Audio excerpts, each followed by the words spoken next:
Imagine that you're working on a painting. You got some time to yourself, you've been working on it every night for the past couple of days, it's almost done, you're really proud of it. When all of a sudden your toddler comes up to you and says, "Can I help?"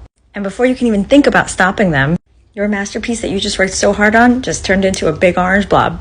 I want you to think about how that would make you feel and how do you think you would react in that moment. Now, while I give you guys some time to think about that and while I go take some deep breaths while I think about that, I want to give you guys a different scenario. Your toddler is building a tower and it's the tallest tower they've ever built. They're super proud of it. Then all of a sudden your 1-year-old comes by and pulls one of these. What does your 3-year-old do in that situation? Maybe they've cried, maybe they've yelled, maybe they even pushed or hit their sibling. And how do you respond to that?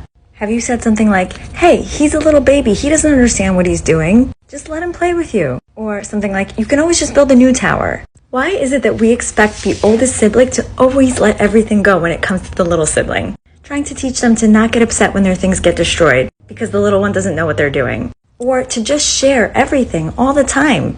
You as an adult should be able to paint your own painting without your toddler adding their own creative spin on it. And your toddler should be able to build the tallest tower without it getting destroyed. Now, as parents, we're not always going to be able to intervene every single time, so these things are going to happen. So here's how I handle it. Tower gets knocked down, toddler reacts in whichever way. First thing I do is I go up to the baby and I say something like this. "Oh, baby, your sister was working really hard on that and she really didn't want you to knock it down. Why don't we go find something else for you to play with right now?"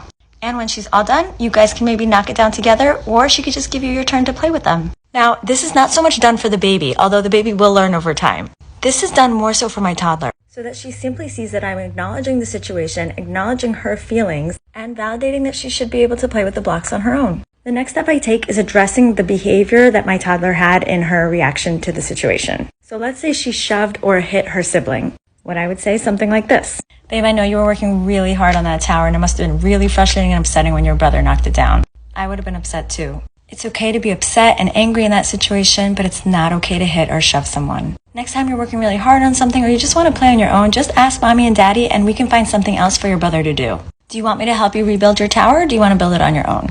Okay, great. And when we're all done, if you want, we can let your brother knock him down or we could just give him a turn to play with them afterwards." Everybody, no matter if they're the oldest, the youngest, an adult, a child, everyone has the right to have their own time, their own space, and to not have to share everything all the time.